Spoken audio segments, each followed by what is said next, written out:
Separah-parahnya dampak peperangan yang terjadi sepanjang sejarah manusia, algojo eksekusi terbesar umat manusia adalah sederet penyakit yang mematikan.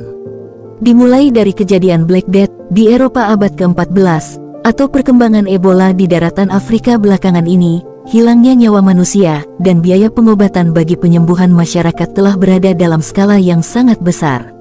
Berikut 10 penyakit paling berbahaya sepanjang sejarah manusia.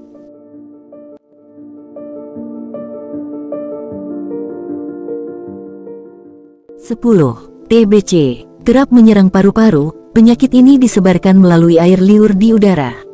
Gejala klasik dari infeksi tuberkulosis aktif adalah batuk kronis dengan dahak berwarna darah, demam, keringat malam, dan penurunan berat badan.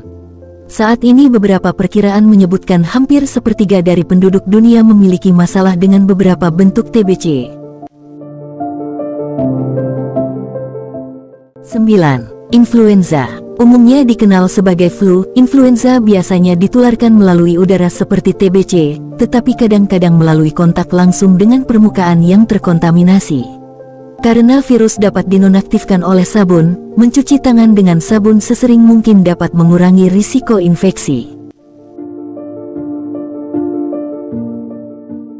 8. Ebola. Diberi nama sesuai dengan nama sungai Ebola di Republik Kongo, tempat pertama kali penyakit ini ditemukan. Korbannya biasanya menderita demam, kelemahan otot, dan gejala lain yang berkembang menjadi pendarahan baik internal maupun eksternal, yang akhirnya menyebabkan mereka berdarah hingga kemudian meninggal.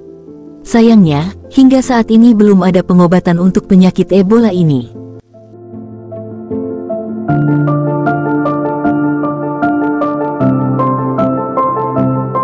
16 in Guinea. This vaccine acts with big coordination with the world. 7. Flu burung. Meskipun kita telah membahas influenza secara keseluruhan, strain tertentu beradaptasi dengan induk tertentu, dalam hal ini burung. Sebagian besar kontraksi manusia pada flu burung disebabkan oleh penanganan unggas yang mati atau dari kontak dengan cairan yang terinfeksi. Karena alasan ini, flu burung sempat menjadi wabah besar di sebagian besar wilayah pertanian di Asia dan Afrika. 6. Meningitis. Meningitis adalah radang selaput pelindung yang menutupi otak dan sumsum tulang belakang. Peradangan ini mungkin disebabkan oleh infeksi atau oleh obat-obatan tertentu. Gejala yang paling umum adalah sakit kepala dan kekakuan leher yang berhubungan dengan demam, kebingungan atau kesadaran yang berubah, muntah, dan ketidakmampuan untuk mentolerir suara-suara ringan atau keras.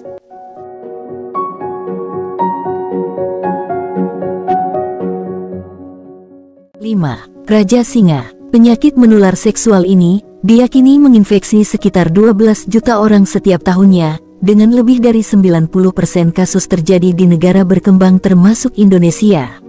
Gejalanya meliputi segala sesuatu mulai dari ruam hingga masalah jantung. Terkadang sulit untuk mendiagnosis penyakit yang juga memiliki nama sipilis ini pada tahap awal, yang membuat perawatan dari tahap dini menjadi lebih sulit.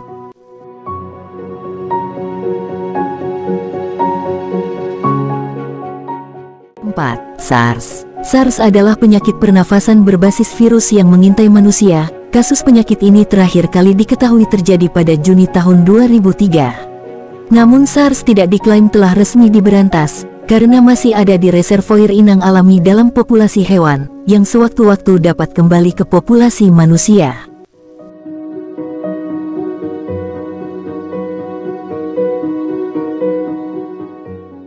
3. Campak. Campak menyebar melalui respirasi dan sangat menular, karena sekitar 90% orang yang berbagi tempat tinggal dengan orang yang terinfeksi akan tertular penyakit ini.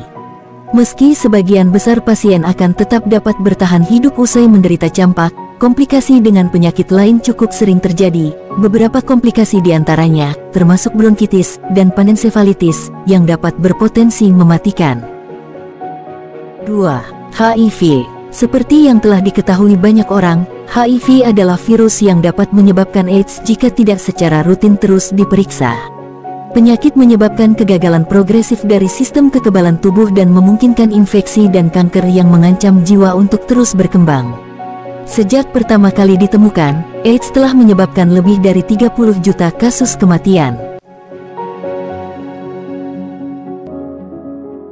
1. Malaria. Penyakit infeksi yang disebabkan oleh nyamuk ini menyebabkan gejala-gejala yang biasanya meliputi demam dan sakit kepala, yang pada kasus yang parah dapat berlanjut kepada koma atau kematian. Penyakit ini ditemukan terutama di daerah tropis dan sampai sekarang belum ada vaksinasi yang efektif untuk menangkalnya.